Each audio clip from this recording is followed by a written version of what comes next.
बिस्मिल्लाहिर्रहमानिर्रहीम। स्टूडेंट्स, हम last time discuss कर चुके हैं डिस्प्लेसमेंट टाइम ग्राफ। अगर आपको याद हो तो हमने 7 ग्राफ को डिस्कस किया था, जिसके अंदर A to B, B to C, C to D वाली कर्व थी, फिर D to E, E to F, F to G और लास्ट में हमने G टू H वाली कर्व को डिस्कस किया था, जिसमें हमने डिस्प्लेसमेंट, वेलोसिटी, एक्सेलरेशन और इसके साथ साथ स्लोप को भी डिस्कस किया था। अब वो चीज़ें दोबारा हम यहाँ पे डिस्कस नहीं करेंगे, सिर्फ आपको थोड़ा सा याद दिला रहा हूँ कि लास्ट टाइम हम क्या चीज़ें डिस्कस कर चुके हैं। लेकिन अगर यहाँ पे आपसे एरिया फाइंड आउट करने को कहा जाए तो area under the dt graph जो हमारे पास होगा ये एक फिजिकल क्वांटिटी के बराबर नहीं होगा। तो ये वाला एरिया जो है स्टूडेंट्स यहाँ पे ये एक फिजिकल क्वांटिटी के बराबर नहीं होगा, ये बात आपने याद रखनी है। उससे नेक्स्ट हम यहाँ से एक MCQs बनाते हैं कि अगर हमारे पास dt ग्राफ है, ए वाली हमारे पास एक इनक्लाइंड स्ट्रेट लाइन है जो कि एंगल 30 है बना रही है, और दूसरी हमारे पास क्या है जी, बी वाली है एक इनक्लाइंड स्ट्रेट लाइन है जो कि एंगल 60 पे गिवन है। अब वो आपको इस तरह का ग्राफ दे के आपसे कह सकता है कि यहाँ पे स्लोप की रेशो फाइंड आउट करें, स्लोप की रेशो फाइंड आउट करें। तो अब स्टूडेंट्स अगर आपको याद हो तो dt ग्राफ का जो स्लोप होता है वो हमें वेलोसिटी की इंफॉर्मेशन देता है। देखिए ना, यहाँ पे क्या आ रहा है, वेलोसिटी, यहाँ पे क्या है, टाइम। तो dt ग्राफ में जो हमारा स्लोप होता है वो हमें वेलोसिटी की इंफॉर्मेशन देता है। तो मैं सिंपल कह सकता हूँ कि मुझे va ओवर vb की रेशो फाइंड आउट करनी है। तो ये हमारा स्लोप है ना, तो स्लोप की रेशो हमने कैलकुलेट करनी है। तो अब इसको कैसे कैलकुलेट करेंगे? सिंपल आपने इसका फार्मूला याद रखना है कि हमें पता है कि जो स्लोप होता है ये tan थीटा के बराबर होता है, tan थीटा होता है। अब यहाँ पे सिंपल आप tan थीटा की रेशो फाइंड आउट कर लें, तो tan 30 डिवाइड बाय tan 60। तो tan 30 की स्टूडेंट्स वैल्यू क्या होती है, 1 over under root 3 divide by tan 60 की वैल्यू 1। तो आपके पास आंसर क्या आ गया, 1 ओवर स्क्वायर रूट 3। तो ये आपके पास रेशो आ गई। ठीक है जी। तो हमारा नेक्स्ट टॉपिक है जी वेलोसिटी टाइम ग्राफ। अब वेलोसिटी टाइम ग्राफ में हमने दो चीज़ें डिस्कस करनी है, नंबर 1 स्लोप और नंबर 2 एरिया। याद रहे कि वेलोसिटी टाइम ग्राफ में जो हमारा स्लोप होता है ये tan थीटा के इक्वल होता है, और tan थीटा यहाँ पे जिस चीज़ की हमें इंफॉर्मेशन देगा वेलोसिटी टाइम ग्राफ में वो हमें एक्सेलरेशन की इंफॉर्मेशन देगा। तो स्लोप हमारा क्या होगा वेलोसिटी टाइम ग्राफ में, एक्सेलरेशन के इक्वल होगा, याद रखिएगा ये बात। उसके बाद हमारे पास एरिया कौन सा होगा, एरिया अंडर द ग्राफ, जो कि किसके इक्वल होगा जी, टोटल डिस्टेंस के इक्वल होगा। तो यहीं से हम ग्राफ्स को डिस्कस करते हैं। ये हमारे पास 7 ग्राफ्स दिए गए हैं, इनमें हमने वेलोसिटी, एक्सेलरेशन और स्लोप को डिस्कस करना है। तो सबसे पहला ग्राफ देखिएगा स्टूडेंट्स गौर से कि हमारे पास एक हॉरिजॉन्टल स्ट्रेट लाइन है। अब हॉरिजॉन्टल स्ट्रेट लाइन को अगर गौर से यहाँ पे देखें तो वेलोसिटी में चेंज नहीं आ रहा, वेलोसिटी यहाँ पे कांस्टेंट है। टाइम बढ़ रहा है लेकिन वेलोसिटी नहीं बढ़ रही, तो इसका मतलब वेलोसिटी क्या है जी, कांस्टेंट। तो हमने लिख दिया वेलोसिटी कांस्टेंट है, यानी कि वेलोसिटी में चेंज नहीं आ रहा। अगर वेलोसिटी में चेंज नहीं आ रहा तो स्टूडेंट्स एक्सेलरेशन क्या होगा, 0। अब स्लोप भी क्या होगा, 0। याद रखिएगा वीटी ग्राफ में जो हमारा स्लोप होता है वही एक्सेलरेशन होता है। वीटी ग्राफ में स्लोप किस चीज़ की इंफॉर्मेशन देता है जी, एक्सेलरेशन की इंफॉर्मेशन देता है। अब स्टूडेंट्स यहाँ पे एंगल अगर गौर से देखें तो थीटा क्या है, 0, जिसकी वजह से हमारा स्लोप क्या हुआ है, 0। ठीक है जी, tan 0 0 होता है ना, तो स्लोप क्या हो गया, 0 हो गया। आगे चलते हैं जी। अगर यहाँ पे हॉरिजॉन्टल लाइन ना होती, एक वर्टिकल लाइन होती, यानी कि यही हमारे पास ग्राफ कुछ इस तरह का अगर होता, x एक्सिस के अलॉन्ग t और y एक्सिस के अलॉन्ग v, और हमारे पास एक वर्टिकल लाइन होती इस तरह से। लास्ट टाइम भी हम ये चीज़ डिस्कस कर चुके हैं। तो वर्टिकल लाइन का स्टूडेंट्स याद रखिएगा स्लोप क्या होगा, इन्फिनिटी होगा। ठीक है। अब कैसे, यहाँ पे देखिए x एक्सिस के साथ एंगल क्या बन रहा है, 90। तो स्लोप हमारा tan थीटा होता है, तो tan 90 की वैल्यू क्या आती है, इन्फिनिटी। अब ये स्लोप अगर इस वर्टिकल लाइन का इन्फिनिटी है तो याद रखिएगा प्रैक्टिकली ये इम्पॉसिबल है। प्रैक्टिकली क्या है जी, इम्पॉसिबल। उससे नेक्स्ट चलते हैं जी। हमारे पास नंबर 2 पे ग्राफ है, एक इनक्लाइंड स्ट्रेट लाइन आ रही है। अब इनक्लाइंड स्ट्रेट लाइन को अगर गौर से देखें तो आहिस्ता आहिस्ता यूनिफॉर्मली वेलोसिटी क्या हो रही है, इंक्रीज हो रही है। तो वेलोसिटी क्या हो रही है जी, यूनिफॉर्मली इंक्रीज हो रही है। एक्सेलरेशन क्या होगा, एक्सेलरेशन भी यूनिफॉर्म होगा, स्लोप भी यूनिफॉर्म होगा। लेकिन एक्सेलरेशन पॉजिटिव होगा या नेगेटिव होगा, इस चीज़ को चेक करते हैं। एक्सेलरेशन पॉजिटिव होगी या नेगेटिव होगी। यहाँ पे थीटा क्या है, कांस्टेंट, जिसकी वजह से हमने कहा स्लोप भी यूनिफॉर्म है। हम चेक करना चाह रहे हैं एक्सेलरेशन पॉजिटिव होगा या नेगेटिव होगा, मींस के स्लोप पॉजिटिव होगा या नेगेटिव होगा। यहाँ पे स्टूडेंट्स देखिए थीटा जो हमारा है ये 90 से तो लेस आ रहा है ना, ये थीटा 90 से लेस है। अब 90 से लेस है तो इसका मतलब हम फर्स्ट क्वाड्रेंट में लाई कर रहे हैं, तो फर्स्ट क्वाड्रेंट में tan की वैल्यू क्या होती है, पॉजिटिव, तो स्लोप भी क्या होगा, पॉजिटिव होगा। जो हमारा स्लोप होगा वही हमारा एक्सेलरेशन होगा। उससे नेक्स्ट चलते हैं जी नंबर 3 वाले ग्राफ में। यूनिफॉर्मली वेलोसिटी डिक्रीज हो रही है, यूनिफॉर्मली वेलोसिटी क्या हो रही है, डिक्रीज, तो स्लोप भी क्या होगा, यूनिफॉर्म। लेकिन स्लोप पॉजिटिव होगा या नेगेटिव होगा, इस चीज़ को चेक करते हैं। थीटा यहाँ पे भी क्या है, कांस्टेंट है, इसलिए स्लोप यूनिफॉर्म है। अब नेगेटिव होगा स्लोप या पॉजिटिव होगा। स्टूडेंट्स अगर आप यहाँ पे एंगल को चेक करें एक्स एक्सिस के साथ, तो एंगल आप थीटा से, एंगल आपका थीटा से क्या है, ग्रेटर, सॉरी थीटा क्या है, 90 से ग्रेटर। एंगल यहाँ पे थीटा है ना ये वाला, अब ये थीटा देखें 90 से क्या है, ग्रेटर, तो थीटा 90 से आ रहा है ग्रेटर। अगर 90 से ग्रेटर तो हम सेकंड क्वाड्रेंट में लाई करेंगे, सेकंड क्वाड्रेंट में tan की वैल्यू नेगेटिव, तो स्लोप भी हमारा क्या होगा, नेगेटिव होगा। जो स्लोप होगा वही हमारा एक्सेलरेशन होगा, क्योंकि VT ग्राफ है। उससे नेक्स्ट चलते हैं जी, हमारे पास नंबर 4 में एक कर्व्ड ग्राफ है।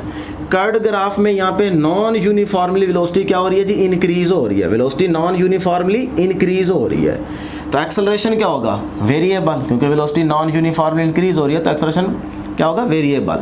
लेकिन एक्सेलरेशन या स्लोप पॉजिटिव होगा या नेगेटिव होगा, इस चीज़ को चेक करते हैं। उसको फाइंड आउट करने के लिए हमें टेंजेंट ड्रॉ करना पड़ेगा। इस पॉइंट पे एक टेंजेंट लाइन ड्रॉ कर लेते हैं, इस पॉइंट पे एक टेंजेंट लाइन ड्रॉ कर लेते हैं, और एक इस पॉइंट पे टेंजेंट लाइन ड्रॉ कर लेते हैं। ठीक है, अब देखें यहाँ पे एंगल हमारे पास थीटा, यहाँ पे भी हमारे पास एंगल थीटा, ये थीटा, फिर ये थीटा, और फिर यहाँ पे ये थीटा आ जाएगा। तो इसका मतलब है शुरू में हम देखें 0 के करीब है, फिर आहिस्ता आहिस्ता जैसे जैसे हम ऊपर चलते जा रहे हैं एंगल हमारा 90 को अप्रोच कर रहा है, एंगल बढ़ता जा रहा है, थीटा बढ़ता जा रहा है, थीटा इंक्रीज हो रहा है। अगर थीटा इंक्रीज हो रहा है तो स्लोप भी इंक्रीज हो रहा होगा, तो इसका मतलब यहाँ पे मैंने लिखा है इंक्रीजिंग वेरिएबल, यानी कि स्लोप इंक्रीजिंग वेरिएबल है, वेरिएबल ज़रूर है लेकिन इंक्रीज हो रहा है। क्यों? क्योंकि थीटा इंक्रीज हो रहा है। ठीक है, तो थीटा के इंक्रीज होने से स्लोप क्या होगा, इंक्रीजिंग वेरिएबल होगा। अब देखते हैं स्लोप पॉजिटिव होगा या नेगेटिव होगा। तो थीटा किसको अप्रोच कर रहा है, 90 को, थीटा किसको अप्रोच कर रहा है, 90 को अप्रोच कर रहा है, आहिस्ता आहिस्ता बढ़ते बढ़ते अप्रोच कर रहा है। तो इसका मतलब थीटा यहाँ पे 90 से तो लेस है ना, 90 से बढ़ा तो नहीं है। यहाँ पे चेक कर लें, देखिए फर्स्ट क्वाड्रेंट में ये वाली टेंजेंट लाइन आपकी लाई करेगी, तो अगर 90 से थीटा लेस है तो हम फर्स्ट क्वाड्रेंट में लाई करेंगे। फर्स्ट क्वाड्रेंट में tan की वैल्यू क्या होती है, पॉजिटिव, तो इसीलिए हमारा स्लोप भी क्या होगा, पॉजिटिव होगा, और एक्सेलरेशन भी पॉजिटिव होगा। नेक्स्ट चलते हैं नंबर 5 की तरफ। फिर वेरिएबल है हमारे पास, तो अगर कर्व्ड ग्राफ है तो नॉन यूनिफॉर्मली वेलोसिटी क्या हो रही है जी, इंक्रीज हो रही है, तो एक्सेलरेशन क्या होगा, वेरिएबल। लेकिन डिक्रीजिंग या इंक्रीजिंग, ये चीज़ चेक करते हैं। यहाँ पे थीटा देखते हैं, फिर से हम टेंजेंट लाइन ड्रॉ करेंगे, एक ये कर लेते हैं, एक ये कर लेते हैं, और एक यहाँ पे कर लेते हैं। ठीक हो गया जी। अब एंगल को देखें स्टूडेंट, थीटा को, पहले हम यहाँ पे 90 के करीब हैं, फिर आहिस्ता आहिस्ता देखें हम 0 के करीब होते जा रहे हैं, और यहाँ पे जब हम पहुँचे तो हमारी एक हॉरिजॉन्टल लाइन आ रही है, तो हॉरिजॉन्टल लाइन का स्लोप क्या होता है, 0। तो इसका मतलब हम 0 को अप्रोच कर रहे हैं, तो थीटा इस केस में क्या हो रहा है, डिक्रीज हो रहा है। अगर थीटा डिक्रीज हो रहा है तो स्लोप कौन सा होगा, डिक्रीजिंग होगा, तो यहाँ पे लिख दिया वेरिएबल डिक्रीजिंग। अब पॉजिटिव होगा या नेगेटिव होगा, इस चीज़ को चेक करते हैं। यहाँ पे भी आप एक्स एक्सिस के साथ एंगल देखें, यहाँ पे भी एक्स एक्सिस के साथ एंगल देखें, यहाँ पे भी एक्स एक्सिस के साथ एंगल देखें, तो आप, मेरा ख्याल है कि 90 से लेस हैं। देखें ये भी फर्स्ट क्वाड्रेंट में लाई, ये भी फर्स्ट क्वाड्रेंट में, ये भी फर्स्ट क्वाड्रेंट, यानी कि 0 के एक्स एक्सिस के पैरेलल या एंगल 0। तो इसका मतलब है कि हमारा एंगल यहाँ पे 90 से ग्रेटर नहीं है, तो थीटा क्या है, 90 से लेस आ रहा है। अब 90 से अगर थीटा लेस है तो इसका मतलब फर्स्ट क्वाड्रेंट में लाई कर रहे हैं, तो फर्स्ट क्वाड्रेंट में tan की वैल्यू क्या होती है, पॉजिटिव, तो स्लोप भी क्या होगा, पॉजिटिव होगा। ठीक है, उससे नेक्स्ट चलते हैं नंबर 6 की तरफ। नंबर 6 में देखें नॉन यूनिफॉर्मली वेलोसिटी क्या हो रही है, डिक्रीज होती जा रही है। तो वेलोसिटी क्या हो रही है जी, नॉन यूनिफॉर्मली डिक्रीज हो रही है। एक्सेलरेशन क्या होगा, वेरिएबल, लेकिन डिक्रीजिंग या इंक्रीजिंग, डिक्रीजिंग या इंक्रीजिंग, उस चीज़ को चेक करते हैं। यहाँ पे फिर टेंजेंट लाइन ड्रॉ करें, यहाँ पे ड्रॉ करें, और यहाँ पे ड्रॉ करें। पहले आप 90 के करीब हैं, देखें यहाँ पे, फिर आहिस्ता आहिस्ता आहिस्ता आहिस्ता एंगल क्या होता जा रहा है, कम। इसका मतलब अगर थीटा कम होता जा रहा है तो हमारा स्लोप भी डिक्रीज हो रहा होगा, तो मैंने यहाँ पे लिख दिया डिक्रीजिंग। ठीक हो गया जी। उसके बाद ये वाला पॉइंट देखते हैं, स्लोप होगा पॉजिटिव या नेगेटिव, इस चीज़ को चेक करते हैं। यहाँ पे आप एक्स एक्सिस के साथ एंगल देखें, यहाँ पे चेक करें और यहाँ पे चेक करें, तो ये जो हमारे पास टेंजेंट लाइंस आ रही हैं ये सेकंड क्वाड्रेंट में लाई कर रही हैं। अब सेकंड क्वाड्रेंट, क्योंकि एंगल जो थीटा है ना ये हो कम रहा है, लेकिन ये थीटा 90 से तो ग्रेटर है ना, नेगेटिव में एंगल आपका कम होता जा रहा है। तो सेकंड क्वाड्रेंट से जैसे आप आगे 90 से आगे मूव करेंगे तो 180 के करीब जा रहे हैं, तो tan 180 की वैल्यू क्या होती है? 0। इसका मतलब आपका देखें स्लोप कम होता जा रहा है, क्योंकि आप सेकंड क्वाड्रेंट में आ चुके हैं और आहिस्ता एंगल कम होते होते जैसे ही 180 पे पहुंचेगा तो tan 180 की वैल्यू 0 हो जाएगी। तो इसीलिए हमने कहा स्लोप डिक्रीज हो रहा है क्योंकि थीटा कम हो रहा है। लेकिन जो आपका थीटा है ये 90 से तो ग्रेटर है ना, तो अगर 90 से ये ग्रेटर है तो इसका मतलब हम सेकंड क्वाड्रेंट में लाई कर रहे हैं। अगर सेकंड क्वाड्रेंट में लाई कर रहे हैं तो tan की वैल्यू सेकंड क्वाड्रेंट में नेगेटिव होती है, तो इसलिए स्लोप भी क्या होगा? नेगेटिव होगा, तो एक्सेलरेशन भी नेगेटिव होगा। क्लियर हो गया जी। उससे नेक्स्ट चलते हैं, फिर हमारे पास वेरिएबल कर्व है, तो इसमें नॉन यूनिफॉर्मली वेलोसिटी क्या हो रही है? डिक्रीज हो रही है। तो हमारा स्लोप या एक्सेलरेशन क्या होगा? वेरिएबल, लेकिन इंक्रीजिंग या डिक्रीजिंग, इस चीज़ को चेक करते हैं। फिर से वही टेंजेंट लाइन ड्रॉ करें, यहाँ पे और यहाँ पे। अब ज़रा गौर से देखें, एंगल यहाँ पे 0 के करीब है, फिर आहिस्ता बढ़ता जा रहा है और 90 को अप्रोच कर रहा है। इसका मतलब 90 को अप्रोच करने का मतलब एंगल हमारा इंक्रीज हो रहा है, थीटा यहाँ पे बढ़ रहा है, इंक्रीज हो रहा है। अगर एंगल इंक्रीज हो रहा है तो स्लोप भी इंक्रीजिंग होगा, बढ़ रहा होगा। ये मैंने लिख दिया वेरिएबल इंक्रीजिंग। अब अगली बात देखनी है कि स्लोप पॉजिटिव होगा या नेगेटिव होगा, इस चीज़ को हम चेक करते हैं। इसका एक्स एक्सिस के साथ एंगल देखें, इस पॉइंट पे भी, इस पॉइंट पे भी, इस पॉइंट पे भी, तो ये देख सकते हैं हम सेकंड क्वाड्रेंट में लाई कर रहे हैं, यानी कि यहाँ पे हम 180 के करीब हैं, फिर उससे ये पीछे, फिर उससे और पीछे, यानी कि 90 से थोड़ा सा आगे, ये देखें ना यहाँ पे। तो इसका मतलब अगर हम सेकंड क्वाड्रेंट में लाई कर रहे हैं तो tan की वैल्यू सेकंड क्वाड्रेंट में क्या होती है? नेगेटिव, तो स्लोप भी क्या होगा? नेगेटिव।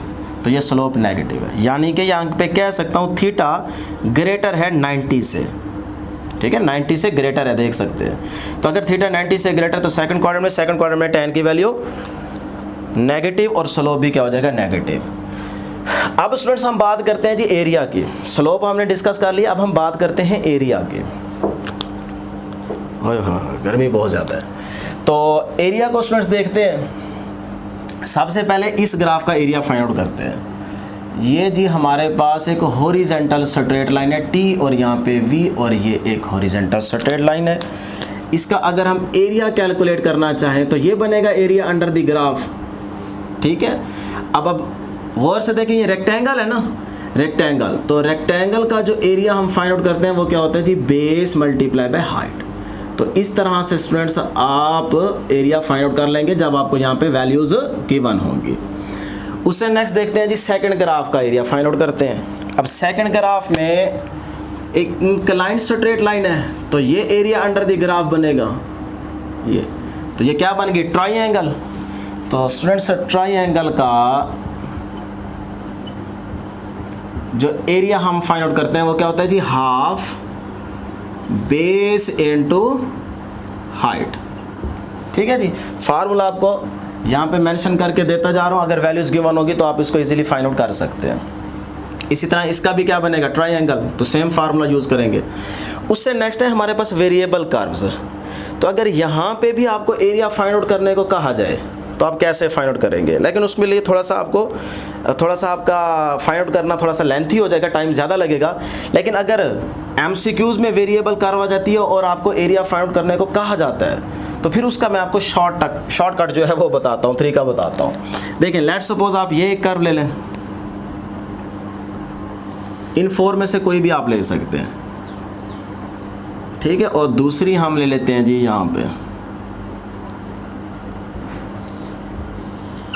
ये वाली कर्व ले लेते हैं, ठीक है जी। अब स्टूडेंट्स अगर इस तरह से यहाँ पे आपको एरिया फाइंड आउट करने को कहा जाए, इसका एरिया क्या बनेगा, ये एरिया बनेगा और इधर का एरिया ये बनेगा, एरिया अंडर द ग्राफ। अगर यहाँ पे ये एरिया फाइंड आउट करने को कहा जाए तो देखें थोड़ा सा आपके लिए लेंथी हो जाएगा। हम इसको MCQs के तौर पे शॉर्टकट यूज़ करेंगे। वो क्या है जी शॉर्टकट, कि स्टूडेंट सीधा आप यहाँ पे एक स्ट्रेट लाइन ड्रा करें, ये ठीक है। अब ये आपके पास क्या बन गई, ट्राइंगल बन गई सारी।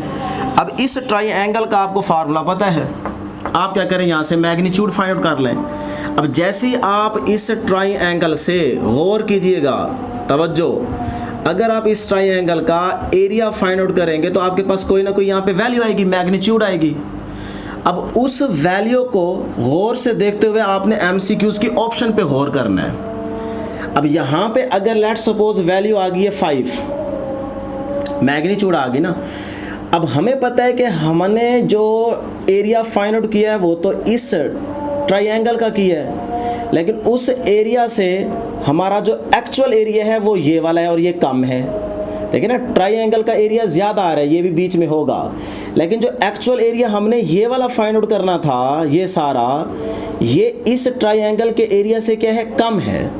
तो आपको पता चल गया कि जो आपका आंसर ट्राइंगल वाली मैग्नीट्यूड आई होगी उससे तो कम आंसर होगा आपके एक्चुअल एरिया का। तो आप ऑप्शंस में देख लेंगे, जो आपकी इस मैग्नीट्यूड से कम वैल्यू होगी उसको आप सेलेक्ट कर लेंगे। इसी तरह से स्टूडेंट्स यहाँ पे भी आप वही तरीका यूज़ करेंगे कि एक यहाँ पे बिल्कुल सीधी लाइन ड्रा करेंगे, ये अब ये क्या बन गई, ट्राइंगल। तो ट्राइंगल का आप एरिया फाइंड आउट कर लें। अब जो आप एरिया फाइंड आउट करेंगे ट्राइंगल का, उसको गौर से देखते हुए ऑप्शंस पे गौर करना है। एक्चुअल एरिया तो ये सारा है ना, एक्चुअल एरिया देखें ज़्यादा है, लेकिन ट्राइंगल का एरिया कम आया होगा आपके पास। तो आपको पता चल जाएगा कि मेरा जो ट्राइंगल का एरिया है ये कम है, जबकि एक्चुअल एरिया थोड़ा सा ज़्यादा आ रहा है। तो आपकी मैग्नीट्यूड की वैल्यू जो आपने कैलकुलेट की होगी, मैग्नीट्यूड आई होगी, उससे जो वैल्यू थोड़ी सी ऑप्शंस में बड़ी आ रही हो, ज़्यादा हो, उसको आपने सेलेक्ट कर लेना है। अब आपके माइंड में क्वेश्चन आ रहा होगा कि सर अगर तीनों ऑप्शंस की वैल्यू ही इस ट्राइंगल के एरिया से थोड़ी सी बड़ी आ रही हो तो फिर ऐसा आप सोच रहे हैं, ऐसा होगा नहीं। जब भी आपका MCQs बन के आपके सामने आएगा तो वो ज़रूर इस ट्राइंगल से थोड़ी सी उसकी वैल्यू एक आध MCQ ऑप्शन में जो है वो ज़्यादा होगी, बाकियों में कम ही होगी। तो इस तरह आप ना सोचें, तरीक़ाकार सिर्फ यही याद रखें, इसी तरह से ही MCQs आएगा, ठीक है, क्योंकि इतना टाइम नहीं होता सॉल्व करने के लिए। तो ये थे स्टूडेंट्स हमारे पास एरिया की डिस्कशन। तो इस ग्राफ्स के आप एरिया इस तरह से कैलकुलेट करेंगे।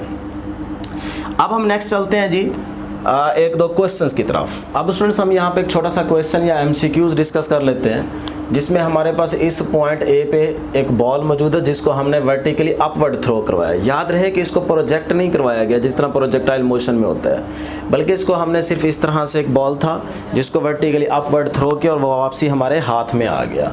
तो पॉइंट A से उसको अपवर्ड वर्टिकली थ्रो करवाया, लेट करें वो पॉइंट B तक एक मैक्सिमम हाइट अटेन करने के बाद दोबारा अपने हाथ में वापसी आ गया, पॉइंट B और ये पॉइंट C, ठीक है। तो इस मोशन को देखते हुए आपने नंबर 1 डिस्टेंस टाइम ग्राफ बताना है कि वो किस तरह का होगा यहाँ पे, और number 2 displacement time graph draw करना है, नंबर 3 स्पीड टाइम ग्राफ को प्लॉट करना है, और नंबर 4 आपने वेलोसिटी टाइम ग्राफ, और नंबर 5 आपने यहाँ पे बताना है जी एक्सेलरेशन टाइम ग्राफ कैसे बनेगा। तो इस केस को देखते हुए ये 5 चीज़ें आपने फाइंड आउट करनी है। तो फटाफट इसको खुद सॉल्व करें, फिर हम इसको आगे लेके चलते हैं और आप अपने आंसर को मैच कीजिएगा।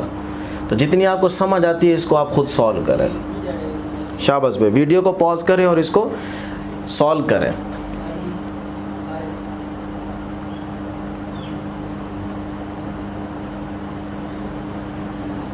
एक चीज़ याद रखें कि स्पीड इस पॉइंट A पे मैक्सिमम होगी, क्योंकि हम बॉल को वर्टिकली अपवर्ड थ्रो करवाने लगे हैं तो उसको स्पीड दे रहे हैं, ठीक है।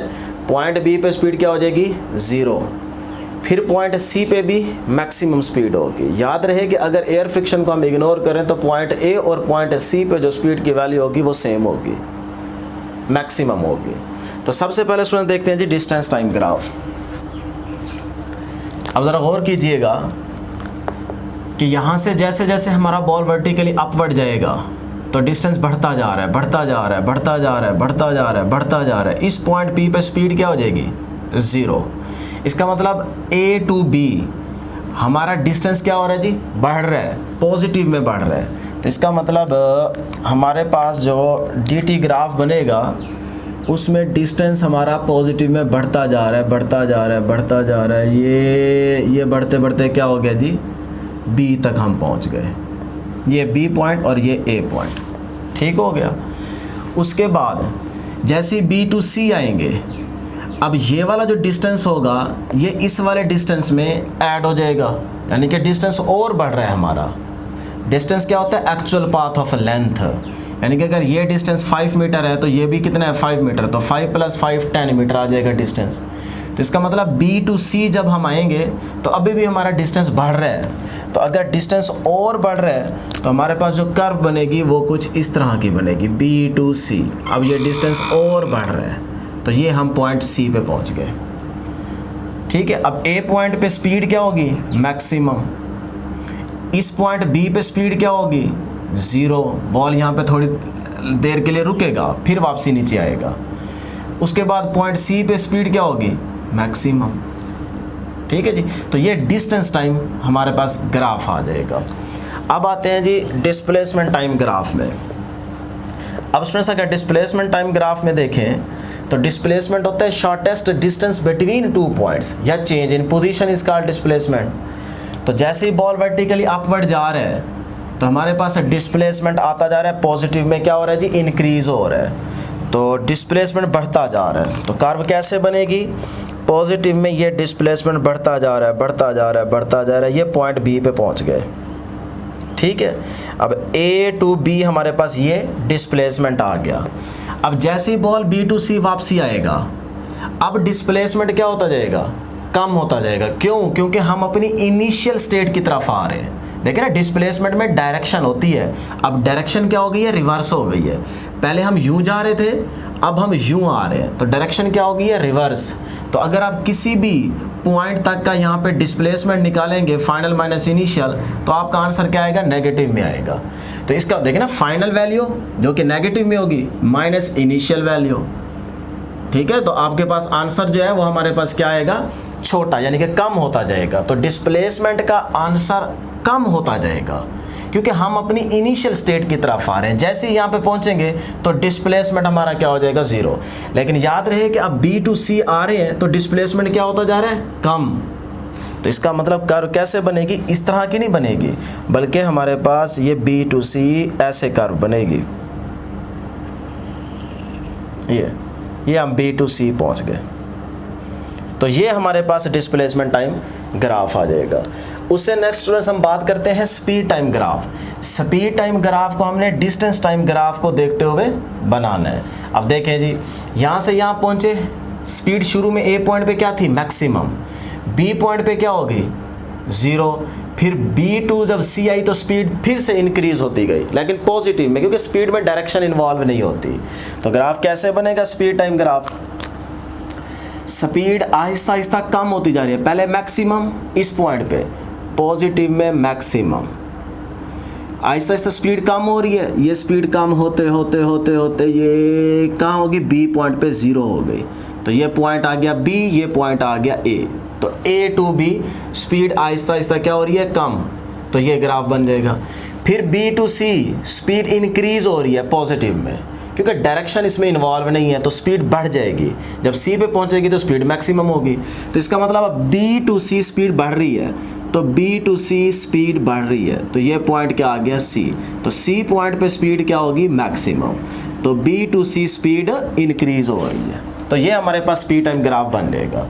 उससे नेक्स्ट बात करते हैं जी, इसी केस को देखते हुए velocity time graph. Velocity time graph. अब वेलोसिटी को देखते हैं। वेलोसिटी में डायरेक्शन इन्वॉल्व होती है, याद रखिएगा।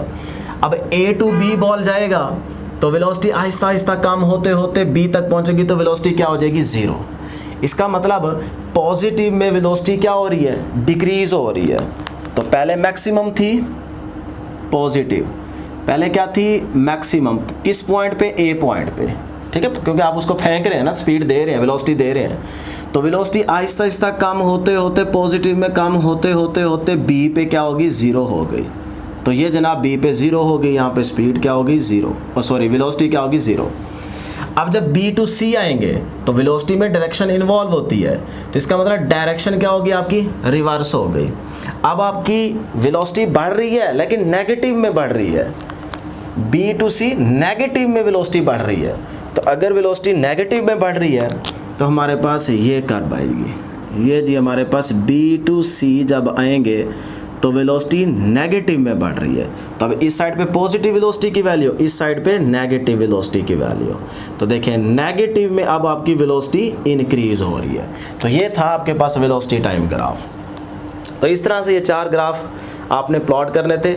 अब स्टूडेंट्स वेलोसिटी टाइम ग्राफ को देखते हुए, इस ग्राफ को गौर से देखते हुए आपने एक्सेलरेशन टाइम ग्राफ को प्लॉट करना है। तो एक्सेलरेशन टाइम ग्राफ फटाफट आप खुद बनाए, फिर आपने यहाँ से मैच करना है और कमेंट सेक्शन में बताना है कि आपका आंसर ठीक था या गलत था। करें जी इसको। वेलोसिटी टाइम ग्राफ को देखते हुए इसी सिचुएशन के अकॉर्डिंग AT ग्राफ ड्रॉ करें। ऑप्शंस मैं आपको यहाँ पे बना देता हूँ, यहाँ से आपने देख लेना, चेक कर लेना। अल्फा ऑप्शन है जी हमारे पास T, और यहाँ पे हमारे पास क्या है, वाई एक्सिस के लॉन्ग A एक्सेलरेशन। ये AT ग्राफ की अल्फा ऑप्शन। बीटा ऑप्शन हम जी कुछ इस तरह से बना लेते हैं, TA, और ये जी हमारे पास बीटा ऑप्शन आ गई। उसके बाद चलते हैं चार्ली ऑप्शन, C।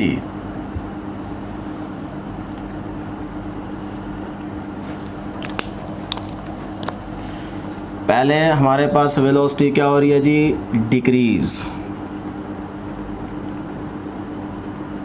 डिक्रीज होते होते B पे क्या हो गई, 0, A टू B, फिर ये वाला भी B, फिर B टू C।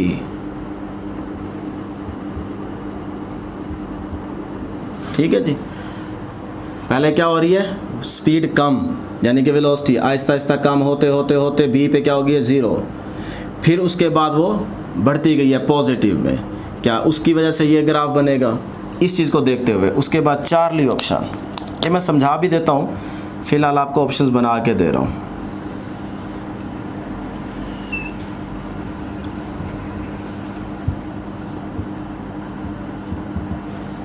या फिर अगर हम कहें कि शुरू में हमारे पास वेलोसिटी क्या है, या acceleration uniform positive point B तक, यानी कि वेलोसिटी बढ़ते बढ़ते बढ़ते यूनिफॉर्मली बढ़ते बढ़ते B पे मैक्सिमम, फिर वहाँ B पे मैक्सिमम नहीं 0, ये 0 हो गई। फिर 0 होने के बाद नेगेटिव में फिर यूनिफॉर्मली वेलोसिटी अगर इंक्रीज हो रही है तो फिर एक्सेलरेशन ये होगा B टू C। ये जी आपके पास 4 ऑप्शंस हैं, अल्फ़ा, बीटा, चार्ली, डेल्टा।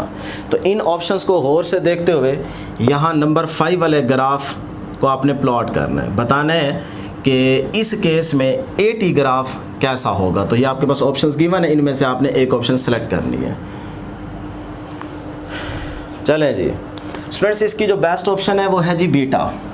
याद रख लें, जो करेक्ट ऑप्शन है वो कौन सी है, बीटा। बीटा वाला ग्राफ आप यहाँ पे प्लॉट करेंगे, यानी कि असल में जो AT ग्राफ आना था वो इस तरह से आना है। अब ये आपने समझना है कि किस तरह से ये वाला ग्राफ ठीक है।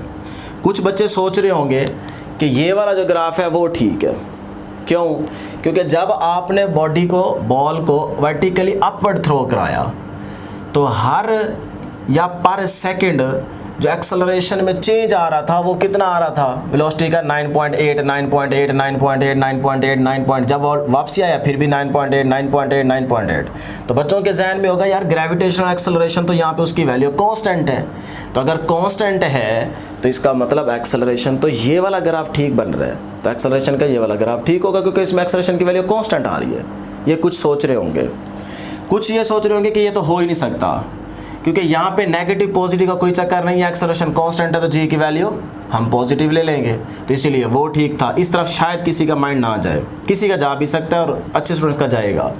उसके बाद कुछ बच्चों के जहन में ये होगा कि जैसे जैसे बॉल ऊपर गया वेलोसिटी क्या हो रही है, यूनिफॉर्मली डिक्रीज होती जा रही है। अब अगर यूनिफॉर्मली डिक्रीज तो एक्सेलरेशन भी क्या होगा, यूनिफॉर्म। तो बच्चों के जहन में होगा कि यहाँ पे देखें यूनिफॉर्म वेलोसिटी अपना एक्सेलरेशन क्या हो रहा है, नेगेटिव यूनिफॉर्म डिक्रीज हो रहा है। ठीक है, नेगेटिव होगा, देखिए ना, अगर वेलोसिटी आपकी डिक्रीज होती जा रही है यूनिफॉर्मली तो एक्सेलरेशन यूनिफॉर्म होगा, पहली बात। दूसरी बात कि वो एक्सेलरेशन क्या होगा, नेगेटिव होगा। यह भी आपको प्रीवियस केस में करके दिखाया मैंने।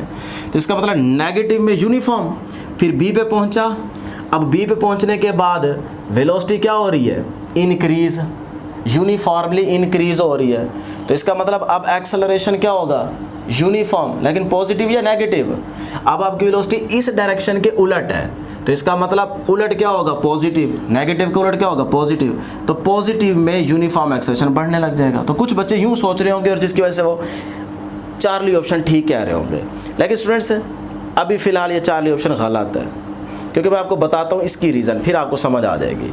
इसी तरह से या फिर पहले आप कह लें पॉजिटिव यूनिफॉर्म एक्सेलरेशन, फिर बी टू सी आपके पास क्या है, नेगेटिव यूनिफॉर्म एक्सेलरेशन। यानी कि पहले वेलोसिटी क्या होती जा रही है, बढ़ती जा रही है, फिर उसके बाद क्या होती जा रही है, यूनिफॉर्मिटी डिक्रीज होती जा रही है। तो अगर ये चार ऑप्शन देखें इस तरह से हम सोचें तो हमारे पास बीटा ऑप्शन करेक्ट बनती है। अब क्यों बनती है इसकी रीज़न बताता हूँ, बाकी तो मैंने आपको बता दिया ना रीज़न, इसकी बताता हूँ। सबसे पहले देखें इस केस को गौर से कि जब आपका बॉल वर्टिकली अपवर्ड जा रहा था तो ग्रेविटेशनल फोर्स डाउनवर्ड एक्ट कर रही थी। ग्रेविटेशनल एक्सेलरेशन जो है जी 9.8 वो क्या है, नेगेटिव, क्योंकि ग्रेविटेशनल फोर्स डाउनवर्ड एक्ट करती है और बॉल जा रहा है ऊपर, तो 9.8 जो वैल्यू होगी वो नेगेटिव में होगी। फिर बॉल वापसी आ रहा है, अब भी जो जी एक्ट कर रहा है यानी कि ग्रेविटेशनल फोर्स एक्ट कर रही है वो डाउनवर्ड ही कर रही है। मैं फिर से बता रहा हूँ, ये बड़ा इंपॉर्टेंट पॉइंट है कि जब आपका बॉल वर्टिकली अपवर्ड जा रहा है, अभी भी आपके पास जो ग्रेविटेशनल फोर्स है वो डाउनवर्ड एक्ट कर रही है, उसकी डायरेक्शन पे गौर करना है। जब बॉल वापसी आएगा, अब भी ग्रेविटेशनल फोर्स जो एक्ट कर रही है उस बॉल पे वो वर्टिकली डाउनवर्ड कर रही है। तो चाहे बॉल जा रहा है चाहे बॉल आ रहा है, ग्रेविटेशनल फोर्स की डायरेक्शन सेम है और वो डाउनवर्ड है। तो यहाँ से हमें पता चल गया कि जो हमारे पास जी है ये नेगेटिव है। ये क्या है जी, नेगेटिव, क्योंकि हम थ्रू आउट जो वैल्यू लेंगे जी की वो माइनस का 9.8 लेंगे। क्यों, क्योंकि डायरेक्शन जी की हमारे पास एक ही है और वो हम वही लेते हैं जो हमारे पास इनिशियली हो। अब बॉल इनिशियली अपवर्ड जा रहा था तो इसका मतलब जी डाउनवर्ड एक्ट करेगा, तो वो क्या होगा, माइनस। तो इसीलिए जब आ रहा है अभी भी उसकी डायरेक्शन वही है, क्योंकि ग्रेविटेशनल फोर्स डाउनवर्ड ही एक्ट कर रही है। तो इसीलिए जब डायरेक्शन सेम रहेगी तो हमारे पास जी की वैल्यू क्या रहेगी, माइनस में रहेगी। तो अब इस माइनस को देखते हुए एक्सेलरेशन क्या है, नेगेटिव। तो इसका मतलब हमें समझ आ गया कि भाई हमारा जो एटी ग्राफ होगा वो नेगेटिव में आएगा, यानी कि negative acceleration is called retardation. तो अब ये ऑप्शन तो देखें, पॉजिटिव में जा रहा है एक्सेलरेशन, ये हो नहीं सकता, नेगेटिव में तो ये हो सकता है। लेकिन अब देखेंगे कि नेगेटिव में यूनिफॉर्म या वेरिएबल, तो हर इंस्टेंट पे आपके पास वैल्यू क्या आती जाएगी, 9.8 9.8 9.8 9.8। तो 9.8 क्या है, कांस्टेंट, यूनिफॉर्म। तो इसका मतलब एक्सेलरेशन यूनिफॉर्म होगा और नेगेटिव में होगा, नेगेटिव में होगा। तो नेगेटिव में यूनिफॉर्म एक्सेलरेशन का ग्राफ तो ये आ रहा है, तो negative acceleration is called retardation. तो इसीलिए इस चीज़ को देखते हुए जो एटी ग्राफ आएगा वो ये होगा। तो बीटा ऑप्शन करेक्ट है, क्योंकि बच्चे जो है ना वो इस डायरेक्शन को गौर से नहीं समझते। वो समझते हैं कि जब बॉल ऊपर जा रहा था तो डायरेक्शन नेगेटिव, जब बॉल वापसी आएगा तो डायरेक्शन पॉजिटिव, तो वो उसे कैंसल। यूँ नहीं सोचना, जब बॉल जा रहा था तब भी डायरेक्शन ग्रेविटेशनल फोर्स की डाउनवर्ड एक्ट कर रही थी, जब बॉल नीचे आ रहा है अभी भी ग्रेविटेशनल फोर्स तो डाउनवर्ड एक्ट कर रही है, तो डायरेक्शन तो सेम है। और हम थ्रू आउट डायरेक्शन जो लेंगे, जब बॉल ऊपर जा रहा हो तो हमारे पास ग्रेविटेशनल फोर्स या ग्रेविटेशनल एक्सेलरेशन जी होता है वो माइनस का 9.8 होता है, तो इसीलिए हम थ्रू आउट नेगेटिव ही लेंगे। तो बीटा ऑप्शन करेक्ट ऑप्शन है। तो उससे नेक्स्ट फ्रेंड्स हम इस MCQ या क्वेश्चन को डिस्कस करते हैं, जो कि आपके चैप्टर नंबर 3 बुक के अंदर भी एग्जाम्पल दी गई है। इस तरह का ग्राफ दिया गया है। अब इसमें आपने 3 चीज़ें फाइंड आउट करनी है। Number 1 total distance, number 2 distance covered with uniform velocity और number 3 distance covered with uniform retardation. इन 3 चीज़ों को आपने कैलकुलेट करना है। तो वीडियो को पॉज करें, खुद सॉल्व करें, उसके बाद अपने आंसर को मैच करें। सबसे पहले देखते हैं जी टोटल डिस्टेंस, इस ग्राफ का टोटल डिस्टेंस क्या होगा। अब ये ट्रेपेजियम है, क्योंकि A to D ये जो साइड है इसका नाम रख लेते हैं जी A, और ये वाली जो साइड है इसको नाम दे देते हैं B का। अब ये दो साइड्स अगर गौर से देखें तो ये क्या आ रही है, पैरेलल। तो ट्रेपेजियम की अगर 2 पैरेलल साइड्स हों तो उसे हम ट्रेपेजियम की शेप का नाम देते हैं, या डायग्राम को ट्रेपेजियम का नाम देते हैं, ट्राइपेजियम भी बोल सकते हैं। तो अब ये 2 पैरेलल साइड्स हैं तो इसका मतलब ये ट्राइपेजियम है। तो ट्राइपेजियम का एरिया कैसे निकालते हैं, और वही एरिया हमारा डिस्टेंस के इक्वल होगा। तो उसका एरिया निकालते हैं जी हाफ, मैंने आपको लास्ट टाइम बताया था, sum of 2 parallel sides A + B और डिस्टेंस या हाइट बिटवीन 2 पैरेलल साइड। तो हाइट तो आपके पास ये आ रही है ना, 2 पैरेलल साइड्स के बिटवीन, ये आपके पास क्या है, h। तो ये लिख दिया जी h। ठीक है जी, अब इसको सॉल्व कर लेते हैं। 1/2 A वाली साइड कौन सी है जी, ये साइड्स है A। तो साइड्स A का डिस्टेंस कितना आ रहा है, 5, 10, 15 और ये 20। तो हमारे पास क्या आ गया जी, A साइड का मैग्नीट्यूड 20 प्लस B साइड की मैग्नीट्यूड देखें 5 to 10, फिर 10 to 15, ये है ना B to C। अब B to C में देखें कितनी वैल्यू आ रही है, 5 + 5 10, तो ये आ गया जी 10 इनटू हाइट कितनी है, ये 10, तो ये हाइट आ गई 10। ठीक हो गया जी। 2 5 था 10, 20 + 10 30, 30 को अगर 5 से मल्टीप्लाई करें तो ये आता है 150। तो ये आपके पास आ गया जी डिस्टेंस, क्योंकि जो हमारे पास इस ग्राफ का एरिया होगा वो डिस्टेंस के इक्वल होगा, और वो कितना है 150। उससे नेक्स्ट देखते हैं जी distance covered with uniform velocity. ये इंपॉर्टेंट है। अब आपने गौर करना है कि जहाँ यूनिफॉर्म वेलोसिटी है ना, उसका आपने डिस्टेंस कवर्ड फाइंड आउट करना है। तो यूनिफॉर्म वेलोसिटी इसमें देखें किस कर्व की आ रही है, इसका यूनिफॉर्म वेलोसिटी इंक्रीज हो रही है। यूनिफॉर्म वेलोसिटी यहाँ पे है, देखें ना, वेलोसिटी यहाँ पे कांस्टेंट है। तो B to C वेलोसिटी आपके पास क्या है, यूनिफॉर्म। अगर आपके पास B to C velocity uniform है तो आपके पास ये जो एरिया आ रहा है ये आपने फाइंड आउट करना है। ठीक है, और यही आपका एरिया डिस्टेंस के इक्वल होगा। तो मैं यहाँ लिख देता हूँ एरिया B to C, यही हमारे पास क्या होगा, डिस्टेंस के इक्वल आएगा। ठीक है, अब एरिया यहाँ पे देखें क्या रेक्टेंगल बन रही है। रेक्टेंगल का क्या होता है, बेस इंटू हाइट। बेस कितनी है 10, 5 + 5 10, और हाइट कितनी है 10। तो इसका मतलब 10 × 10, तो क्या आ गया जी 100। तो ये आपके पास डिस्टेंस आ गया कवर्ड विद यूनिफॉर्म वेलोसिटी। इस केस में वेलोसिटी यूनिफॉर्म है B to C। उससे नेक्स्ट देखते हैं जी distance covered with uniform retardation. Uniform retardation तो अभी हम प्रीवियस डिस्कस करके आए हैं, ये वाला ग्राफ C to D। इसको अगर आप गौर से देखें तो इसमें जो हमारे पास वेलोसिटी है वो यूनिफॉर्मली डिक्रीज हो रही है। तो एक्सेलरेशन भी क्या होगा, यूनिफॉर्म। और नंबर 2 नेगेटिव, तो negative acceleration is called retardation. तो इसका मतलब C to D जो ग्राफ है ये वाला हमें एरिया अगर मिल जाए तो यही हमारे पास डिस्टेंस के इक्वल होगा। तो थर्ड केस में ये क्या बन रही है, ट्राइंगल बन रही है ना ये वाली। तो इस ट्राइंगल का एरिया हमारे पास क्या होगा, डिस्टेंस के इक्वल, और वो एरिया क्या होता है, हाफ बेस इनटू हाइट। अब इसको सॉल्व कर लेते हैं। 1/2 बेस कितनी आ रही है जी, 15 और 20 के बीच कितने नंबर होंगे, 5। वैल्यू क्या होगी 5 इनटू हाइट कितनी आ रही है 10, तो ये आ गया 10। अब 2 5 था 10, तो 5 को 5 से मल्टीप्लाई करें तो क्या आता है जी 25। तो ये आपके पास डिस्टेंस आ गया। इस तरह से आपने इसको सॉल्व करना था। अब स्टूडेंट्स यहीं से हम एक और MCQs डिस्कस करते हैं, वो है जी हमारे पास फ्रैक्शन का।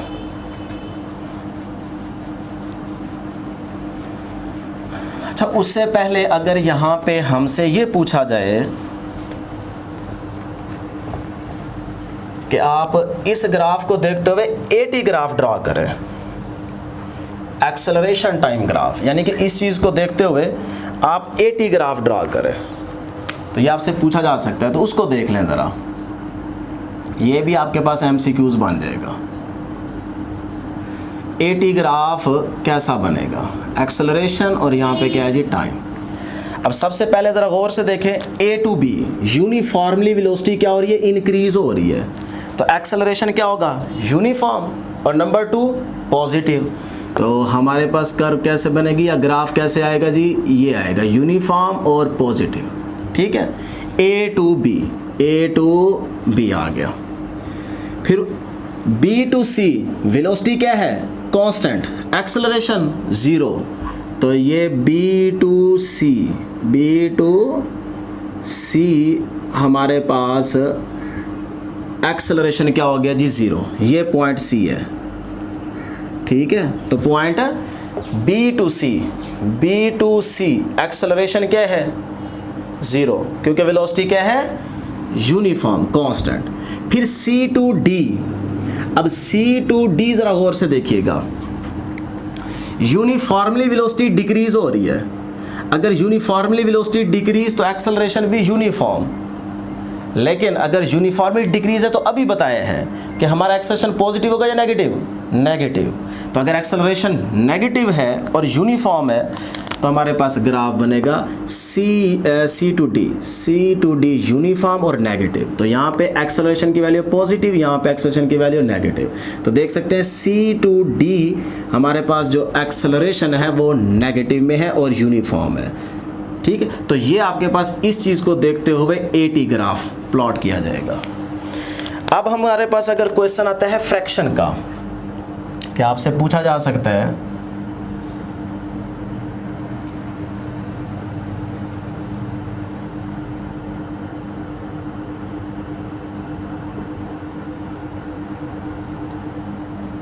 what is the fraction of distance, या what fraction भी, इस नाम भी लगाएं तो कोई मसला नहीं है, ठीक है। what fraction of distance is covered with zero acceleration,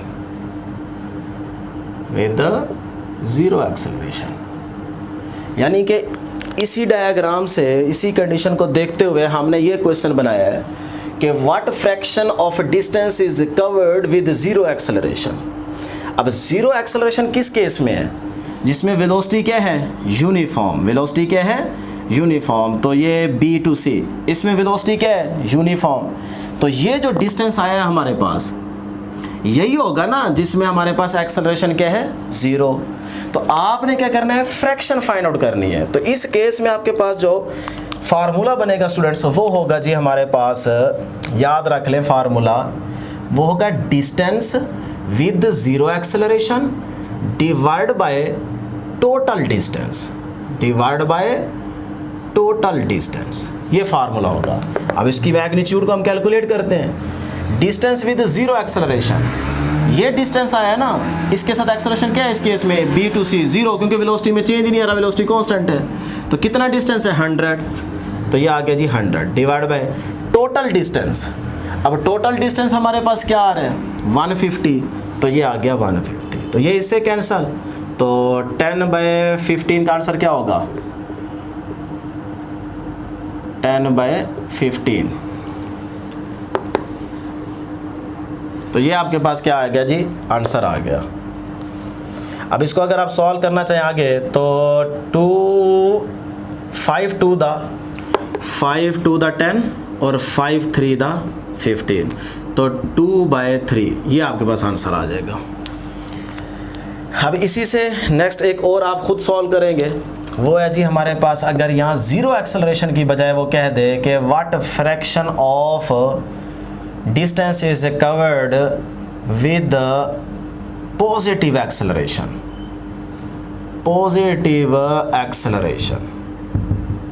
तो पॉजिटिव एक्सेलरेशन के साथ आपने फ्रैक्शन जो है वो कैलकुलेट करनी है। तो इसको आप खुद सॉल्व करेंगे। उससे नेक्स्ट अगर स्टूडेंट्स हमारे पास एक क्वेश्चन और आ जाता है इस तरह से, लेट करें जी, ये हमारे पास वीटी ग्राफ आ जाए, अगर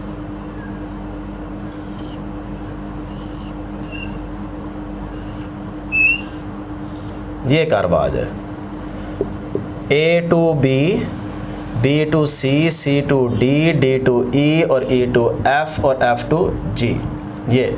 और आपसे कह दिया जाए कि आप डिस्टेंस फाइंड आउट करें और डिस्प्लेसमेंट। तो याद रखिए, जब आप डिस्टेंस फाइंड आउट करेंगे इस ग्राफ का, तो डिस्टेंस को फाइंड आउट करने के लिए, फिर से बता रहा हूँ, लास्ट टाइम भी बताया था, डिस्टेंस को फाइंड आउट करने के लिए आपने सम लेना है, लेकिन आपने साइन कन्वेंशनल नहीं, सिंपल आपने सारे को ऐड करना है। यानी कि इसका एरिया, इस ट्रायंगल का एरिया और इस ट्रेपेजियम का एरिया, ये आपने सिंपल क्या कर देना है, ऐड कर देना है। एरिया ऑफ ट्रायंगल OAB, फिर BCD, फिर DEFG। तो सिंपल आपने एरियाज को ऐड कर देना है अगर आपने डिस्टेंस फाइंड आउट करना हो। अगर वो आपसे कहे डिस्प्लेसमेंट फाइंड आउट करो, डिस्प्लेसमेंट, फिर याद रखिएगा आपने अलजेब्रिक सम लेना है। अलजेब्रिक सम का क्या मतलब है कि यहाँ पे देखें पॉजिटिव वैल्यू आ रही है इस एरिया की, इस एरिया की नेगेटिव में है वैल्यू, तो आपने फिर प्लस नहीं करना, यहाँ पे माइनस करना है। फिर उसके बाद ये वैल्यू सारी पॉजिटिव में है, तो इसको आपने फिर ऐड कर देना है। तो पहले प्लस, फिर माइनस, फिर प्लस। तो अलजेब्रिक सम में आप साइन कन्वेंशंस के साथ ही ऐड करते हैं सारे एरियाज को। अब स्टूडेंट्स हम डिस्कस करते हैं लॉज ऑफ मोशन को। तो अब हमारे पास जो टॉपिक है स्टूडेंट्स वो है जी laws of motion. Laws of motion, इसमें सबसे पहले आपने लिमिटेशन जो है ना वो याद रखनी है। हमारे पास लिमिटेशंस क्या है?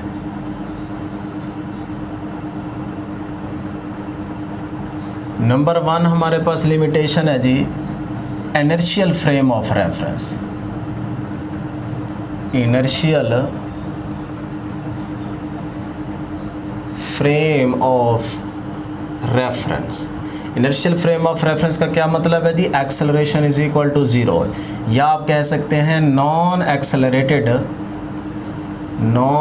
Accelerated frame of reference is called inertial frame of reference. और उसके बाद सेकंड हमारे पास जो लिमिटेशन है वह जी स्लो मूविंग बॉडीज या ऑब्जेक्ट्स। स्लो मूविंग बॉडीज़ के लिए हम लॉज ऑफ मोशन को डिस्कस करते हैं। अगर हमारे पास फास्ट मूविंग ऑब्जेक्ट्स हों, अगर फास्ट मूविंग बॉडीज़ हों, तो फिर याद रखिएगा आप स्पेशल थ्योरी ऑफ रिलेटिविटी को डिस्कस करते हैं। तो स्पेशल थ्योरी ऑफ रिलेटिविटी में फास्ट मूविंग बॉडीज़ को और स्लो मूविंग बॉडीज़ के लिए लॉज ऑफ मोशन। ठीक है जी। अब स्टूडेंट्स यहाँ पे हम एक छोटा सा क्वेश्चन डिस्कस करते हैं। MCQs आपसे पूछे जा सकते हैं कि सबसे पहले देखें कि फोर्स को डिफाइन कौन सा लॉ करता है। दूसरा क्वेश्चन, फोर्स को मेजर हम किस लॉ को यूज़ करके कर सकते हैं, यानी कि फोर्स को मेजर करने के लिए कौन सा लॉ यूज़ करते हैं। और थर्ड हमारे पास ये क्वेश्चन बन सकता है कि जब फोर्स पेयर्स की फॉर्म में एग्जिस्ट करे तो तब हम कौन सा लॉ यूज़ करते हैं। तो इसी चीज़ को देखते हुए हम first law, second law, third law को यहाँ पे डिस्कस करेंगे। नंबर 1 यहाँ पे मैं हेडिंग मेंशन कर देता हूँ, फर्स्ट लॉ, उसके बाद सेकंड लॉ, और यहाँ पे है जी हमारे पास थर्ड लॉ।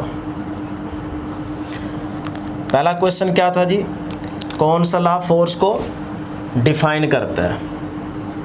तो याद रखिएगा फर्स्ट लॉ जो है ये फोर्स को डिफाइन करता है। क्या बताता है हमें?